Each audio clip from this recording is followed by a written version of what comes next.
Guys, হায়দ্রাবাদের নাম তো তোমরা সবাই শুনেইছো। সেটা সেখানকার খাবারের জন্য হোক, সেখানকার লোকের জন্য হোক, বা সেখানকার কাজের জন্য হোক। এবং হায়দ্রাবাদকে নাকি India's one of the most safest সিটির মধ্যেও গণনা করা হয়।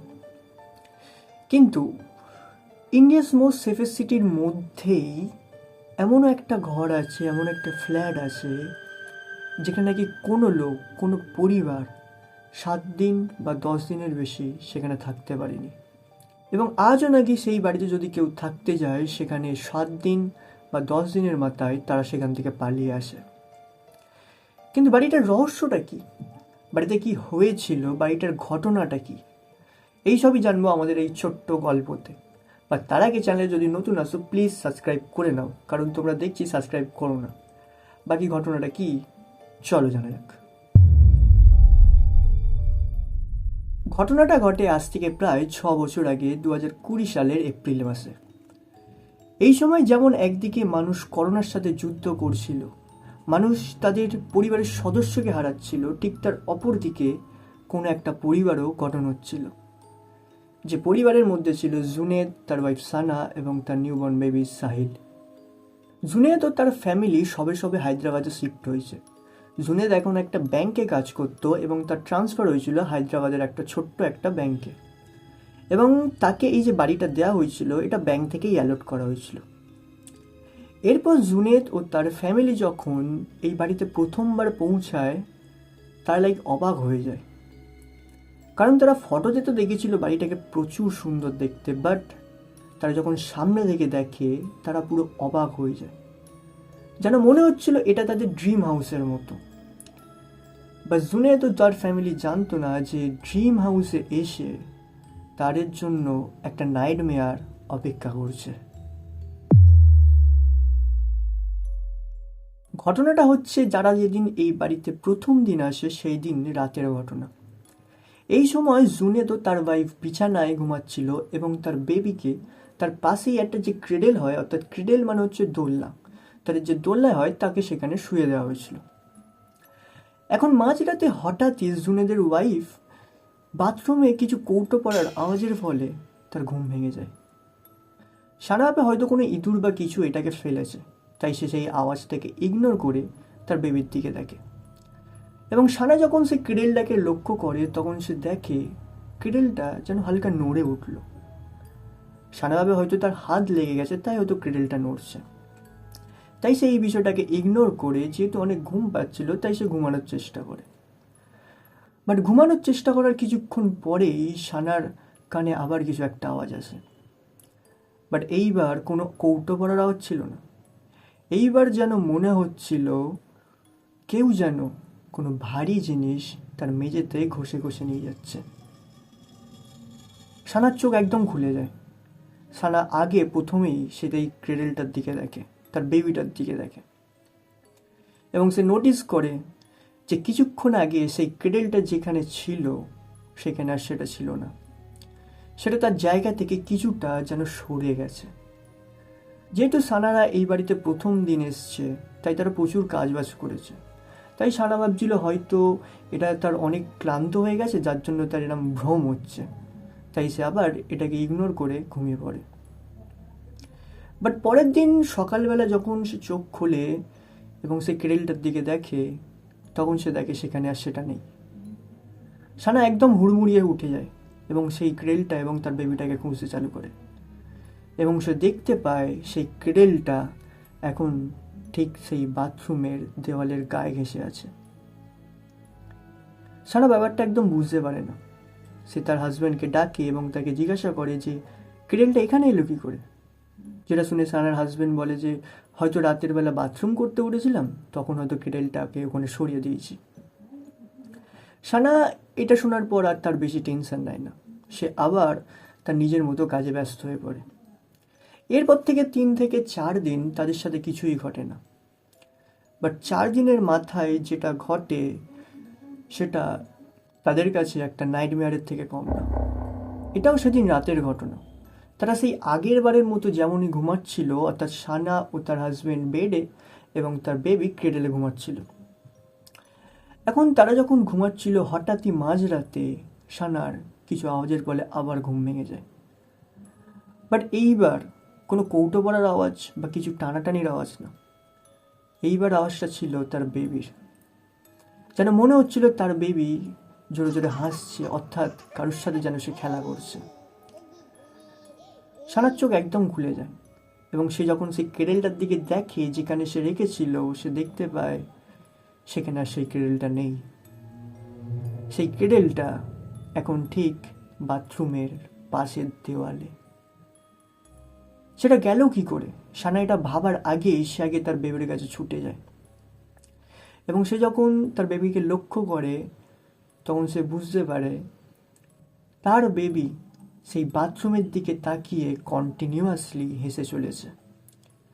যেন মনে হচ্ছিল বাথরুমে কেউ যেন আছে। সানা বাথরুমের ভিতরটা চেক তো করে, বাট সেখানে সে কাউকেই খুঁজে পায় না। সানার মাথায় এখন প্রচুর প্রশ্ন জাগছিল যে বেবিটা এখানে এলো কি করে, বেবি কার দেখে হাসছে, সব কিছুই। বাট এই সময় সানা কি করে, তার বেবিকে তুলে নিয়ে তার বিছানায় চলে যায় এবং বিছানায় নিয়ে যাওয়ার পরও তার বেবি কন্টিনিউয়াসলি সেই বাথরুমের দিকে তাকিয়ে হেসেই যাচ্ছিল। এইবার সানা যখন বাথরুমের দিকে তাকায়, সানা দেখতে পায় সেখানে একটা 7 ফুটের লোক অন্ধকারে দাঁড়িয়ে আছে এবং সে আরবিতে কিছু তো একটা বলছে, যেটা দেখে তার বেবি হেসে চলেছে। সানার শরীর পুরো অসাড় হয়ে পড়ে। সানা এখন বুঝতে পারে না সে এখন কি করবে।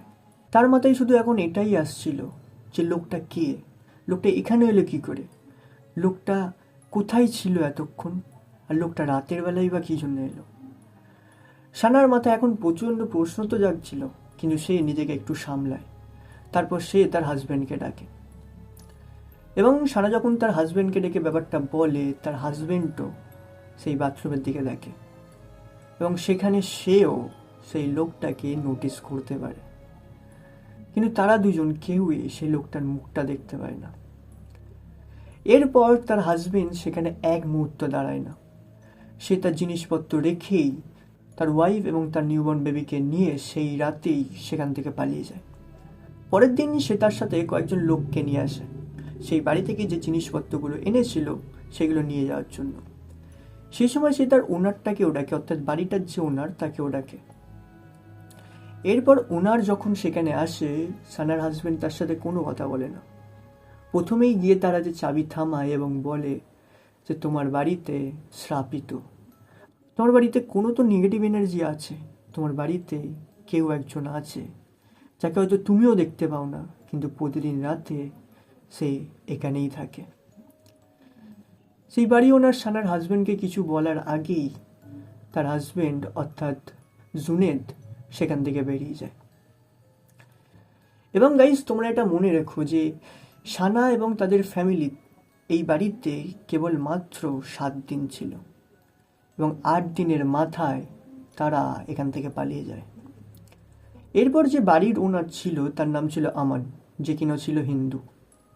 এবং এই সব শোনার পর সে তার ধর্ম অনুযায়ী সে একটা পণ্ডিতকে বলে এবং পণ্ডিতকে যখন বলে, সে পণ্ডিত মশাই বলে যে ঠিক আছে, আমি এইসব ব্যাপারে জানি, তো আমরা দেখতেই পারি। কিন্তু পণ্ডিত মশাই যখন সেই বাড়ির গণ্ডিটা প্রথম ক্রস করে পা রাখে, তখনই সে বলে দেয় যে এটা আমার দ্বারা সম্ভব নয়, কারণ এই বাড়িতে যে আছে সেটা কোনো ভূত বা কোনো অশরীরী আত্মা না, এটা তার থেকেও কিছু একটা ভয়ঙ্কর, যেটা হয়তো আমার দ্বারা সম্ভব নয়, যেটা আমার উদিত্যের আপাতত বাইরে। তাই তুমি কোনো মৌলানা বা কেউ হাফিজকে তুমি এখানে ডেকে নিয়ে এসো, তাদের কাছে হয়তো এইসবের বিষয়ে জ্ঞান থাকতে পারে, তারাই কিছু করতে পারবে। এরপর আমান পণ্ডিতের কথা অনুযায়ী সেখানে একটা মৌলভী সাহেবকে নিয়ে আসে। মৌলভী সাহেব যখনই এই গণ্ডিটাতে ক্রস করে এবং সেই বাড়িটাকে ভালো করে চেক করে, তারপর সে এসে আমানকে বলে যে এই বাড়িতে কোনো নেগেটিভ এনার্জি বা কোনো ভূত প্রেত নেই, এই বাড়িতে আছে একটা জিন্নাত। তুমি হয়তো এই বাড়িতে অনেক দিন ছিলে না এবং তার ফাঁকেই, এবং যখন কেউ এই বাড়িতে বা কোনো স্থলে বহু বছর ধরে থাকে না না, তারা সেই জায়গায় গিয়ে আস্তানা গড়ে তোলে। এবং তোমাকে যদি আমি সত্যি কথা বলি, এদেরকে তুমি ছাড়তে পারবে না। এদেরকে ছাড়ানো প্রায় অসম্ভব ব্যাপার, কারণ এরা তাদের ফ্যামিলিদেরকে বাঁচানোর জন্য যে কোনো পর্যায়ে যেতে পারে, তোমাকেও হয়তো মেরে দিতে পারে। তাই আমি তোমাকে বলবো, আমান, তুমি যত সম্ভব শীঘ্রই এই বাড়িটা ছেড়ে চলে যাও এবং আমাকেও যেতে দাও, এবং এই বাড়িটা জিনদেরকে থাকতে দাও। 2020 থেকে 2023 পর্যন্ত এই বাড়িটা আপাতত তালা দিয়ে বন্ধ করা দেওয়া হয়েছিল, বাট তারপর 2024 সালের পর থেকে আবার নাকি এই বাড়িতে লোকে আসা থাকা শুরু করেছে। এবং গাইজ, আমরা নিজেও জানি না যারা এখানে এসছে তাদের সাথে কি হয়েছে। তাদের কি জিন্নাত তাদেরকে তাদের সাথেই থাকতে দিয়েছে, নাকি তাদেরকে মেরে দিয়েছে? গাইজ, আমি শুধু লাস্টে এটাই বলবো যে তোমরা যে কোনো জায়গায় যাও, বাট তার আগে সেই জায়গার, যদি তুমি সেখানে থাকার ইচ্ছা হয়, তার আগে সেই জায়গাটার একবার ইতিহাস বা সেখানে ঘটে যাওয়া পুরানো ঘটনা প্লিজ জেনো। সো গাইস, আজকের জন্য এতটাই। আই হোপ তোমাদের ভালো লেগেছে। ভালো লাগলে লাইক শেয়ার সাবস্ক্রাইব করে দিও। সো আজকের জন্য এতটাই। Tata, bye bye.